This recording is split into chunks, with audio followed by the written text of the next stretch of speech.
Olá, bem-vindo e bem-vinda! Hoje estamos começando mais um Café Logo Existo, um programa super bacana que você vai conhecer a história da profissional Eliana Helvas. A Eliana, que já está há mais de 20 anos no mercado de café, é uma pessoa que tem uma experiência enorme, inclusive você vai descobrir algo que nem eu sabia sobre a Eliana. Vai ser muito divertido esse papo, então vem com a gente aqui no Café Logo Existo.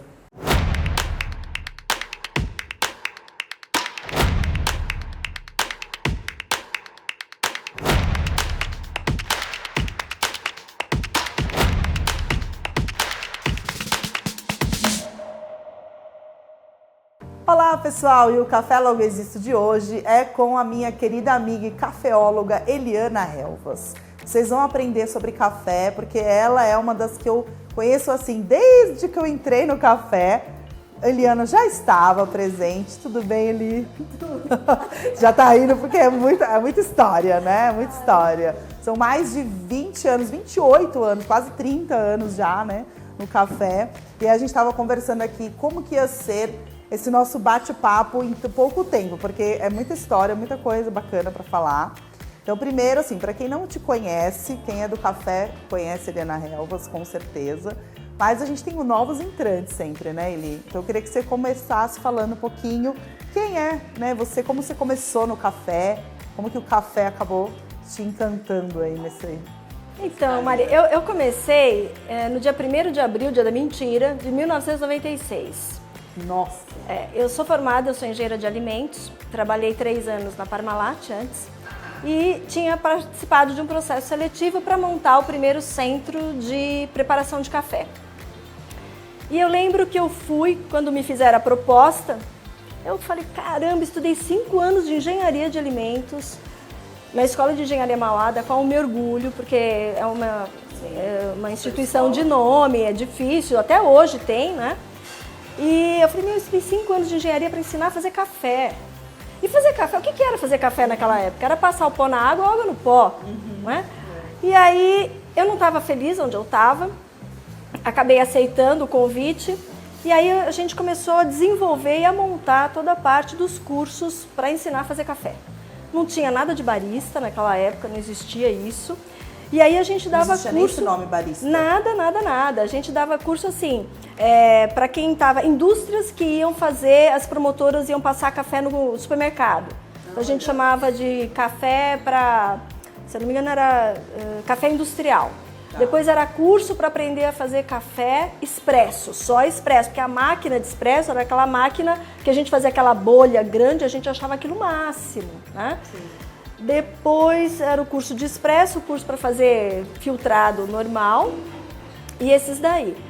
E aí eu comecei a ver que dentro desse universo de café, tudo aquilo que eu tinha aprendido de engenharia de alimentos podia ser aplicado.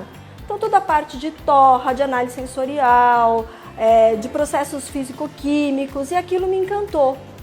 E na realidade a gente colocou na prática e as pessoas começaram a perceber que aquilo que a gente falava, elas tomavam, elas sentiam aquela diferença e aí começou a ficar interessante isso, né?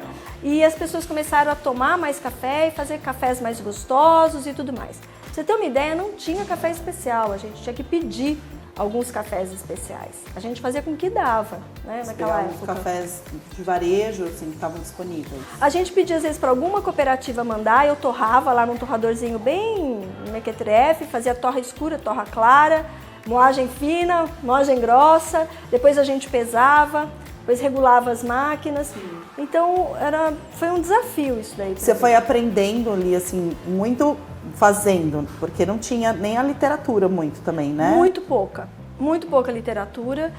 A gente tinha a minha base era a Federação dos Cafeteiros de Café de Colômbia. Quando a gente ia entender um pouco do que estava acontecendo no Brasil, estava tendo uma transformação, mas ninguém acreditava muito nos especiais ainda. Quando você falava de café especial, as pessoas não acreditavam. Porque, primeiro, achavam que o consumidor não ia entender, não ia gostar. A gente tem o hábito de acreditar no que está dando certo, né? E as provocações que vinham, geralmente vinham de fora. Isso foi de 96 até 2000, 2001 aproximadamente. Tá? Então foi um tempo assim longo que você foi buscando entender também esse mercado, né? E aprendendo muito. E aí você lembra, assim, que pra você algum marco, assim, uma virada? Fala assim, nossa, agora eu acho que, sei lá, um evento, eu uma acho que situação. duas coisas aconteceram. A gente teve o lançamento do Centro de Preparação de Café, que está lá até hoje, e depois o Centro de Preparação de Café do Museu de Santos. Então uma coisa meio que ajudou a outra. Depois, em 2000, quando começou a ter o boom dos campeonatos, aí eu lembro do primeiro campeonato que eu fiquei traduzindo os gringos que vinham lá no sindicato. Gente, primeiro campeonato, ouve essa, eu fui né? mestre de cerimônia, eu cheguei de viagem, eu nunca me esqueço. Cheguei de viagem, tava com uma roupa branca e tal, de repente pega o microfone, vai lá, fica anunciando as pessoas. Eu lembro que eu caí de paraquedas, não sabia nem o que era, só tinha especiarias, que a Linguanoto tinha dado especiarias naquela época, e calda de chocolate. Era o que tinha para os baristas poderem competir. Drinks. Acho que foi no Santa Maria, em cima do Empório Santa Maria, naquela época. Gente, né? Então a Eli foi a primeira mestre de cerimônias, tá? Gostaria de apresentar vocês, que eu não sabia dessa, olha. Tenho foto, eu magrinha, bronzeada, cheguei, toma com o microfone, não sabia o que estava acontecendo, menina, uma loucura. Que demais. Aí começaram a colocar luz nessas pessoas. Sim. Né? E aí começou a mudar todo o mercado. Simultaneamente, paralelamente a isso, foi quando a gente montou o grupo de avaliação de café, onde a gente tinha segmentação de qualidade dentro do estado de São Paulo. Então, o que era um café tradicional, o que era um café superior, o que era um café gourmet. E até na questão sensorial, a gente estava fazendo uma provocação, né? Porque o café sempre foi provado a matéria-prima. Então, você olha ali o grão, tem dúvida, pega o grão verde. E no café torrado e moído, não, você não tinha como. E a gente montou toda a questão da análise sensorial, o gráfico de radar, o que a gente ia avaliar, como ia ser avaliado. Então ali começou a ter uma quebra de paradigma na questão de avaliação sensorial de café produto final. Sim. Né? Legal. E foi muito bacana porque isso foi em 2000, 2001 também. Então 2000 foi aquela virada. Foi aquela virada. Em 2004 tinha os concursos de qualidade, a indústria estava colocando no varejo, e eu lembro que eu fui numa reunião na APAS, e eu falei na reunião, se ninguém ensinar como é que faz esse café, o consumidor vai comprar e não vai gostar, ele vai jogar fora. Sim. E aí foi aí que o Márcio Mila, que na época era do Grupo Pão de Açúcar, me convidou para ser consultora do Grupo Pão de Açúcar na área de café. Ah, foi nessa época. Exatamente. Foi então 2000 de 2003 para 2004. Tá. Aí eu fiquei lá de 2004 a 2016. Então ali o briefing que me deram era assim, olha, a gente quer fazer igual o vinho. Aí eu fui olhar aonde estava o vinho, né? Eu conheci o Carlos Cabral, meu amigo até hoje, queridíssimo, queridíssimo, queridíssimo. E aí a gente foi trabalhando junto. Ele me ajudou muito lá dentro. Né, a fazer palestras para clientes, o que a gente ia falar para os clientes, aonde a gente ia colocar os cafés, quem poderiam ser os parceiros. E aí eu fui acompanhando toda essa movimentação, né, da entrada de cafés especiais, da valorização das cafeterias dentro dos próprios negócios, a entrada das cápsulas, que foi um marco gigantesco. Exato. Né? E até um pouco antes, você acha que essa questão do vinho e do café, essa comparação e essa referência que o vinho tem, você gosta disso? Você acha que isso... Você falou que sim, né? Mas eu não sei, a gente tem algumas questões, assim, existem semelhanças, muitas, mas também são outros mercados. Então, eu sempre fico nessa dúvida. Eu falei, vou perguntar para ela o que ela acha. Eu vou te falar o seguinte, sim e não. Tá.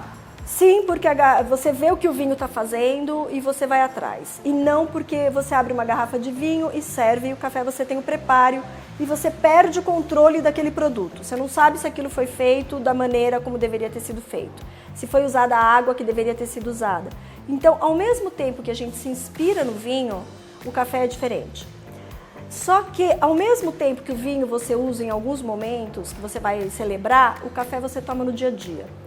Então, são momentos diferentes de consumo, formas diferentes de consumo. Então, eu acho assim, você dificultar muito o café, eu acho prejudicial. Eu acho que você tem que falar para a pessoa assim, do jeito que você toma, é o que te dá prazer, eu não vou me meter no seu prazer, eu não tenho o direito de me meter no seu prazer. Eu falo que a gente está na ditadura do café. Toma sem açúcar, isso aqui.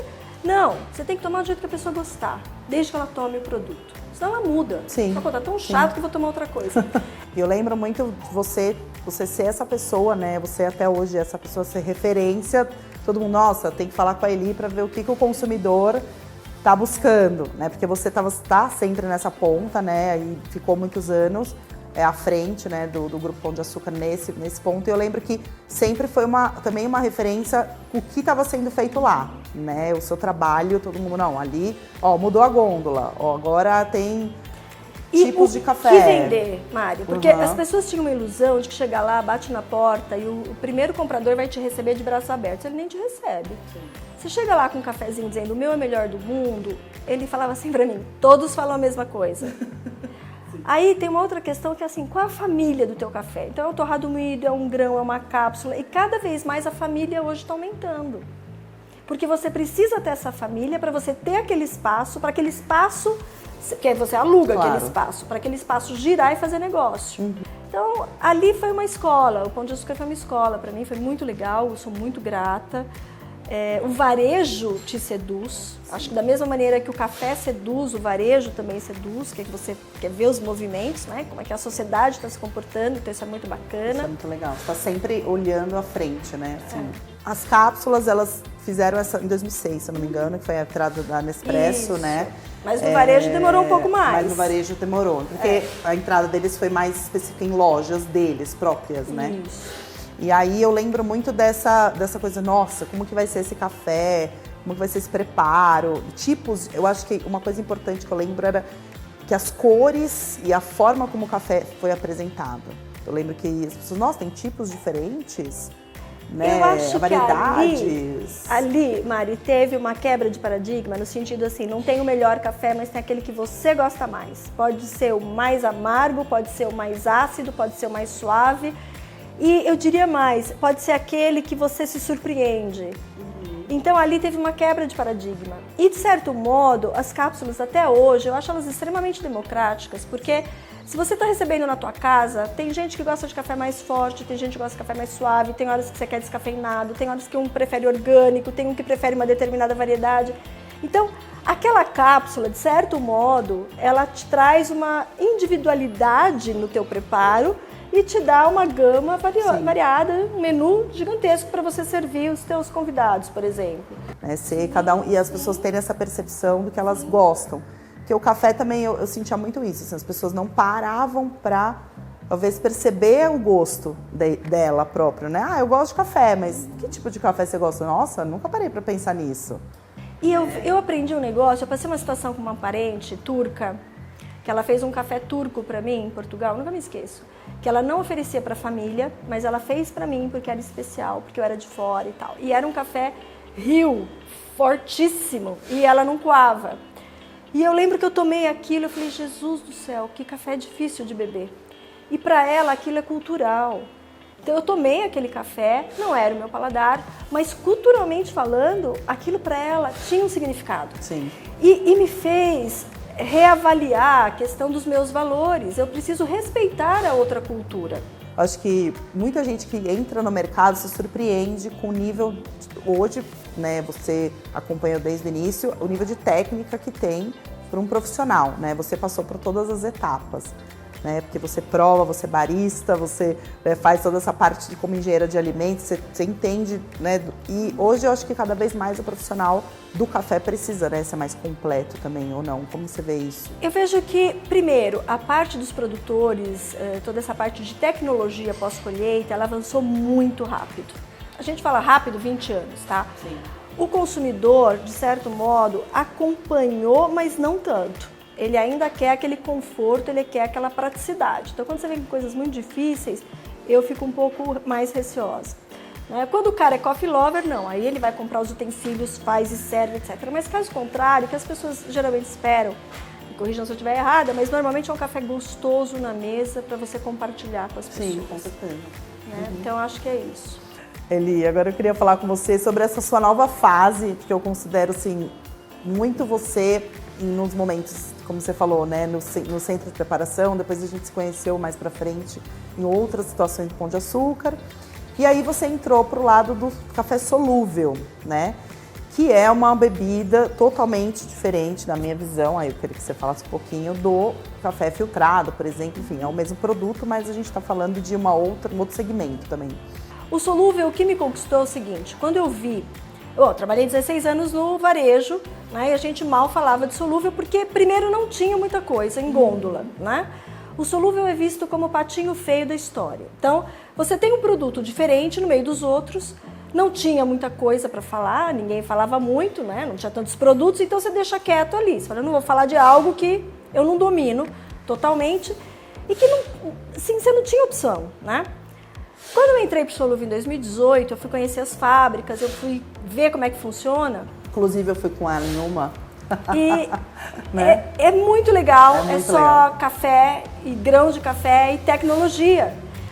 Mas à medida que você tem produtos gostosos, produtos saborosos e que você vê que as pessoas começam a tomar e aquele gosto é agradável, elas tomam mais e elas facilitam a entrada para o próximo passo, que é você fazer um filtrado ou você curtir um expresso. Então eu vejo o solúvel como uma oportunidade de negócio, uma oportunidade das pessoas iniciarem essa questão sensorial com café. O solúvel tem uma outra coisa que eu acho muito bacana, ele entra como um ingrediente. E aí ele te desmonta de uma série de coisas. Por exemplo, tem que ser 100% arábica? Não, ele pode ser 100% canéfora, que ele vai ser muito bom, porque depende da aplicação, depende dos ingredientes que estão juntos. Então isso de certo modo te mostra um outro lado, aonde o café pode chegar, né, de uma maneira completamente diferente. É um outro tipo de produto. A questão cultural ela é muito forte. Sim. Tem uma questão de tecnologia. Tem uma questão de preservação de alimento, então um solúvel pode ser consumido até 2 anos, né, depois de torrado e produzido. Então é uma outra perspectiva, é uma outra visão do negócio, né, para quem está consumindo em casa. Não, muito legal. E assim, a gente percebe muito que você gosta desses desafios, né? Tudo que eu acho que da sua carreira, assim, você olhar a sua trajetória e falar assim, não, Eli entrega um desafio para ela. Eu pego as picadas para cortar. Realmente. Não pego nada pronto. Eu lembro até do livro que você escreveu, né, na época sobre design de cafeteria, arquitetura de cafeteria, que ninguém também falava sobre esse tema, assim, de uma maneira organizada, né? Foi premiado na China então, esse livro, é um livro do Senac. Começou com café e design, depois foi para vinho, cerveja, etc, né? E uma outra arquiteta. Que o café e design tem tudo a ver, né? É. Tudo... E eu tenho um canal também no YouTube, que eu não sou muito ativa, mas tenho. Comecei em 2017, né, fazendo alguns vídeos e falando, né, várias informações de preparos de café e tudo mais. Tem Café com Eliana Helvas. Café com Eliana Helvas no YouTube. Legal, sigam. Faremos uma... Tem muita coisa lá, muito conteúdo já, sabe? Muito conteúdo, que você foi, né, nesse tempo, imagina, quase 30 anos aí de informação. Seu dia a dia, assim, você toma o quê? Você prefere um café solúvel com leite? Então, café eu não coado? sou muito fiel, né? Eu tomo de manhã um café com leite solúvel, que eu gosto. Eu gosto pelo gosto, tá? Sim. Pelo gosto. E eu gosto de spray, eu gosto de conilon. Pra mim, eu acho que é o mais gostoso ali, que ele tem uma nota caramelo, que eu amo. Depois eu tomo um café coado perto das 10 da manhã, mais ou menos, se eu não tiver que provar alguns cafés, né? Se não, depois do almoço, uma outra xícara de café. Preferencialmente, só. Que legal. Às vezes eu tomo um pouco mais, dependendo da minha ansiedade, mas eu tô precisando controlar. Porque o que acontece? Pela praticidade, tanto de cápsula quanto de solúvel, a hora que você tá meio assim, na frente daquele meio chato, você fala, o que você vai fazer? Tomar um café. Tomar um café. Aí você vai lá e toma um cafezinho. Daqui a pouco você fala, mas eu preciso de mais alguma coisa, você vai lá e toma outro café. Então, só pra tomar um pouco de cuidado, sabe? Sim. Porque eu já tive overdose várias vezes e eu vou falar pra você, é muito ruim. Porque você fica tremendo, assim, sente tipo taquicardia? Eu fico com náusea, taquicardia, me dá uma irritabilidade, assim, que eu percebo que eu não me aguento. Mas assim, quando você prova muito muita café. Coisa. Então, eu já tive algumas vezes, então... Olha, gente, então ouçam a voz da experiência. O meu limite. Assim, eu sou uma pessoa pequena, né? Minha estrutura física é pequena. Ela é bem alta, vamos ver pelo... E eu acho que não, né? Eu sempre olho as fotos e falo, gente, como os outros são grandes. Mas, na realidade, isso faz diferença pelo meu tamanho e pela quantidade de volume que eu acabo ingerindo, né? Sim. Então, eu tomo um pouco mais de cuidado de uns tempos pra cá. Mas... Não, legal. E ele me fala uma coisa, para quem quer trabalhar com café, Você incentiva hoje pessoas que querem entrar nesse mercado? Um mercado que você está há quase 30 anos, né? Construiu a sua trajetória. Como que você vê hoje? Eu acho que tem várias oportunidades em várias áreas diferentes. Eu acho que o básico, bem feito, com base, ele é importante. Eu penso dessa maneira. Às vezes eu fico me olhando assim, o quanto eu fiquei floreando no passado, até algumas coisas, e o quanto eu não volto para a base hoje. Entendeu? Assim, até de preparo mesmo. Eu faço assim. Não, eu faço o mais simples possível. Porque aquilo é o que vai conquistar as pessoas que estão à minha volta para que elas olhem, tomem um café e lembrem de mim. E eu até hoje, professor da faculdade, eu tomo um café, eu lembro de você. Algumas pessoas falam, nossa, eu fiz o primeiro curso com você. Aí você fala, pelo amor de Deus, não fala data. Nem fala época. Mas isso, assim, faz parte, né, das pessoas que me conhecem há tantos anos. Sim. E tem essa identidade, assim, essa identificação. E eu vejo que tem sempre muito carinho. E isso é que é bacana. Isso é bom, né? A Eli é super querida, assim, a gente se encontra muito, né? A gente podia se encontrar mais, né, Eli? Mas a vida é muito corrida, né? Eu não te acompanho, Nada, ela faz um monte de coisa também. E, bom, te agradeço muito. Imagina. Por você ter, né? Sucesso. Obrigada pra nós. Sucesso. E que a gente possa continuar aí se encontrando, fazendo coisas juntas nesse mundo do café. Saúde. Conte comigo. Muito obrigada. Parabéns. Sucesso pra nós. Até mais, gente. Esse foi o Café Logo Existo com Eliana Helvas. Até a próxima.